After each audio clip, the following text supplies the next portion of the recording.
Hey everyone, welcome to another exciting episode of the Scratch a Track podcast presented by the Dude and Grim Show and co-produced by Mr. IVEST. In case you forgot, I'm the Dude. And I am Grim, and it has been a while. Some good reasons. One of those reasons is that we were away. And where we were away was checking out King Gizzard and the Lizard Wizard on tour. And so we want to give sort of a tour review because it's a band that I've been wanting to see for a long time. Finally got the opportunity to do so and got a little bonus too. Yeah. Well, and we should also say, like, tour review might be a little bit of a stretch. Concert review shows is more fair. Back to back. So the first one, Grim, was I think my second show at Red Rocks. I believe your first show at Red Rocks, and King Gizzard's first show at Red Rocks. October 10th, 2022. So we were at that show. If you guys were at that show, please let us know below what you guys thought of it, and we're going to tell you what we thought of it. Yeah. And Mr. IVEST was also with us. It was really like a whole Scratch a Track podcast outing. And so we all dug it. And one thing that I was super excited about going into it was that we knew ahead of time it was going to be one of the marathon 3-hour shows. I thought they were going to divide it up into like 3 1-hour sets, but they just did 2 sets at 90 minutes apiece. And neither one of the sets disappointed.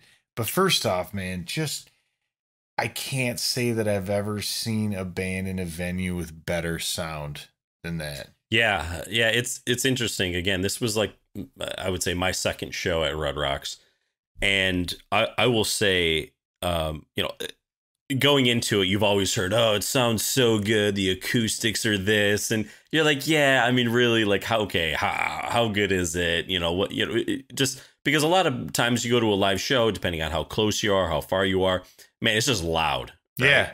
But what I will say, and it actually became more apparent after we saw the second show in Detroit. Spoiler alert. Which was a the Masonic Temple in Detroit. Yeah, the Masonic Temple inside, and the sounds bouncing all around. I just felt that at Red Rocks, man, it was just so much crisper, cleaner. I felt the vocals were much more discernible. Yeah. And projected better. So, I mean, it's not a bunch of BS. It's not people just being like, oh, yeah, we're just sweet because we're going to shows at Red Rocks. There was a noticeable difference. Oh, yeah. And when you think about it, it makes complete sense because, I mean, the multitude of sound that's coming out of there isn't just bouncing around and just kind of being recycled around this, even though it's a large indoor area. I mean, it like some of the distortion and stuff that would happen just sort of dissipates naturally, and it was a lot better. Yeah.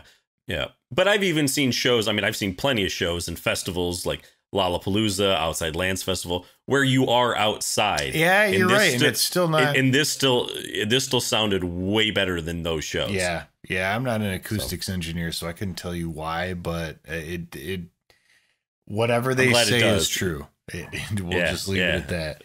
But what did you think, dude, about the set list? I mean, at this point, what is it? 23 albums they basically had to pull from. Yeah, I think pretty much we're at 23, right? Because they're releasing 3 in October. Well, we will be at 23, I guess. Ice, Death, Planets, Lungs, Mushrooms, and Lava is 21. Yeah. Well, they played. The great thing about the 3-hour set, the marathon set, was that at the first Red Rock show, dude, 27 songs, total. Yeah. I mean, so it was a lot. Like, it was a lot. Like, part of me almost going into it, I was like, oh my God, this is going to be like so overwhelming.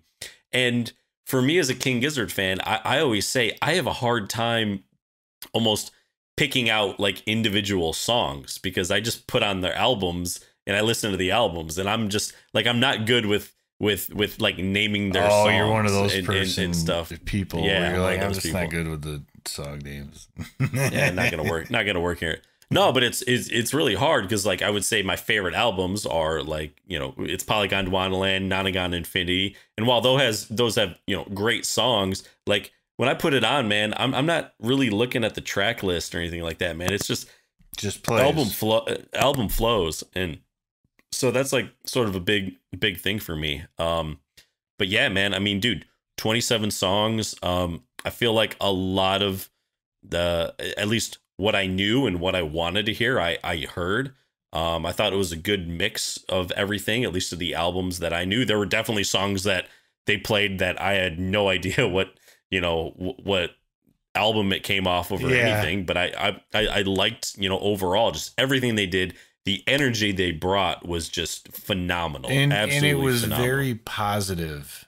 It certainly wasn't aggressive or angry. I felt it was a really positive experience. Now it looks like I believe that they covered 13 albums.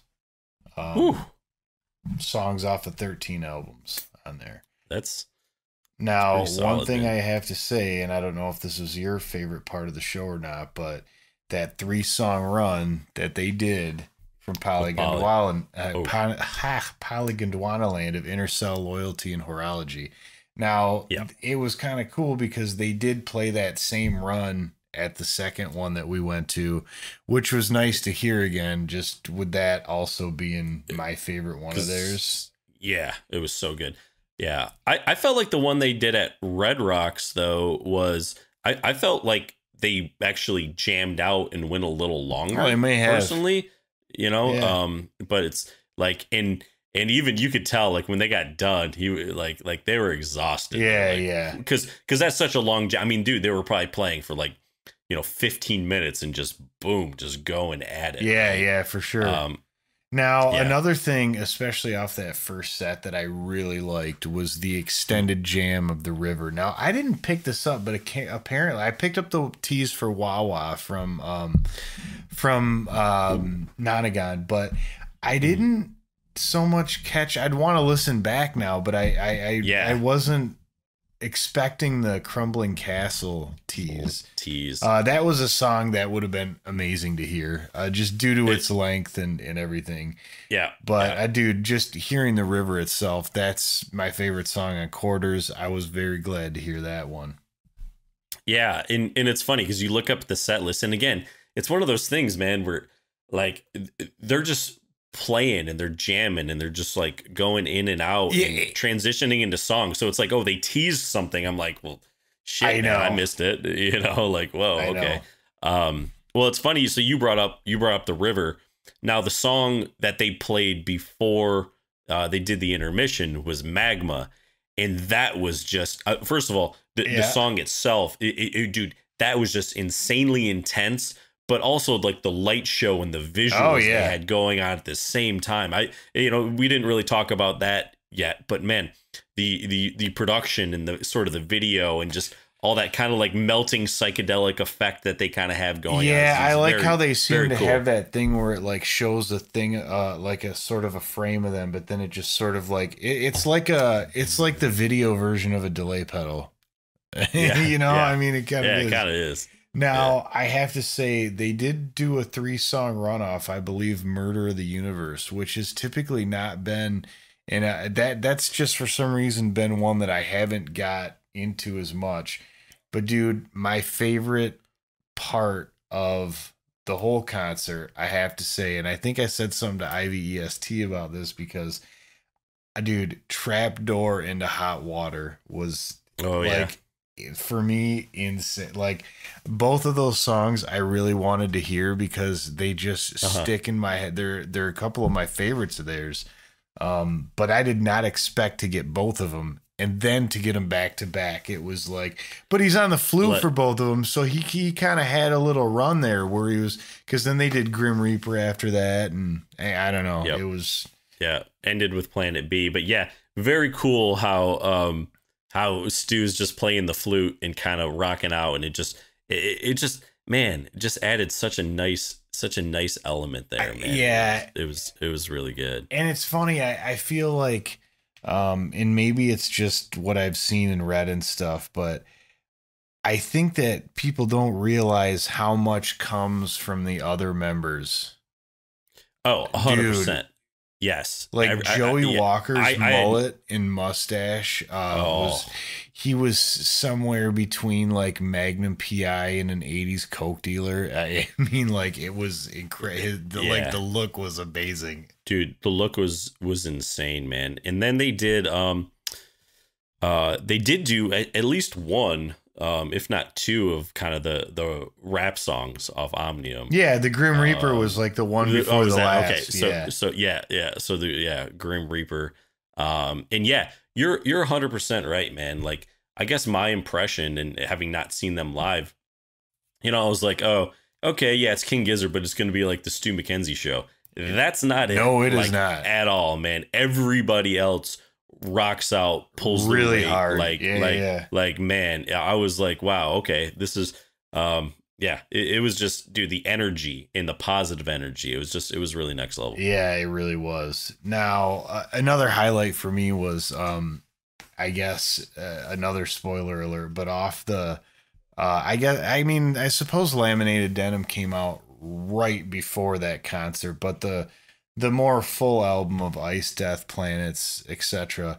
Dude, my favorite cutoff there is Ice 5, and I was very glad to hear them play Ice 5, which was kind of sweet because, they're playing something brand new with just this incredible run of stuff. I also, dude, I thought the show, they did a lot of the microtonal stuff, which was really cool. I think they had 3 songs off Microtonal Banana, which I really like. But I like how they spent a lot of time doing that stuff because it's just something that you don't hear or other bands don't really do. Yeah. But I like the metal too. I mean, dude, when they play metal, like it's legit, man, and it's heavy. It is. Yeah. Yeah. No, they definitely kind of tapped into a lot of stuff. Well, and they started out then with Gaia too in Detroit, and that's super heavy. I really, if I could have traded one, I would have traded Predator X for that one. But just say it. Yeah. Well, dude, and it was also cool at the Red Rock show. They at intermission, it was a 15-minute intermission, and they played The Land Before Time. Yeah, that was cool. And it's really cool, like the way they did it. And I don't know if I have video of it or something. If I do, I'll put it up. But there was a countdown clock. Yeah, they had a timer. They had a countdown, and they're just like playing the track and playing the song. And dude, as soon as it was done, like they were back and they were playing again. Yeah, man, it was just it was pretty awesome, man. I thought it was great, and seeing seeing the show in Detroit, which was pretty much just a week later. I mean, it was 6 days later, essentially, because we saw it on Monday at Red Rocks and then Sunday in Detroit. On his way to Detroit. And there was definitely, there was some overlap. Oh yeah, they did the 3-song run of Polygon to Wonderland again. Run. They did the river. Yep. Yeah, they did Magma. Yep. But man, like. And Magenta Mountain, that version of Magenta Mountain in Detroit, I think, was better. They really went off at the end of that one. That was that was pretty sick. Yeah. But man, the thing is you could, just comparing these shows, and they've been on tour, and continuing their tour. But there's, just looking at some of the set lists, because I was looking at them, beforehand, like, oh, what are they going to play? What are they going to play? And man, there's not like a ton of overlap. They don't have like a strict, set list. We did happen to see 2 of the shows that had maybe the most overlap, which is kind of funny, but yeah. So overall, like, I would just say, one, if you guys are fans of them, you definitely need to see them. If you haven't seen them, you definitely need to see them. I mean, just the show that they put on was phenomenal. Because after we got done, like you said, hey, is that, the best show you've been to? And I was like, well, tonight. Yeah. But essentially I just said, look, I don't want to be prisoner of the moment. But now that I've had, a week or two to really absorb it and everything, like it's up there. Oh, it's probably, for me, it is probably top 3, top 5 shows easily I've ever been to, man. I hate to say it, but man, you become so, like, after seeing the 3-hour set, like when we left Detroit, I was kind of like, When's the second act gonna can start? we just get like one more set? a little more. Yeah. And they're only doing a handful of those ones, so yeah, it was really lucky to catch it. Yeah, we just happened to catch it, and that was their second marathon because they played Berkeley a few days before that, and they did a marathon set, and these were 2 back-to-back ones, and now they are playing Red Rocks again for the 3rd time. I believe it's November 2nd. Yeah, 3rd, coming up. So we're recording this October 26th. So I'm not sure if we'll spit this out before then, but I'd love to hear what happens there. Yes.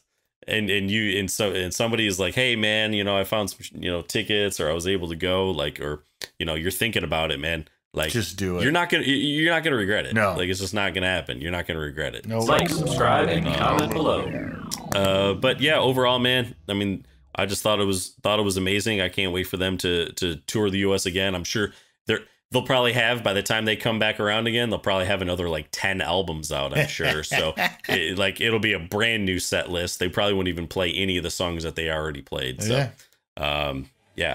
pretty excited for that. But I don't know, man. That kind of wraps it up. To the Giz. Go to the Giz. All right? On the Dude and Grim Show. Time to go. Dude and Grim Show. Scratch a Track is produced by the Dude and Grim. Additional music provided by More. That's ... MORE. And the Tims. TIMNZ. Copyright 2020. The Dude and Grim Show.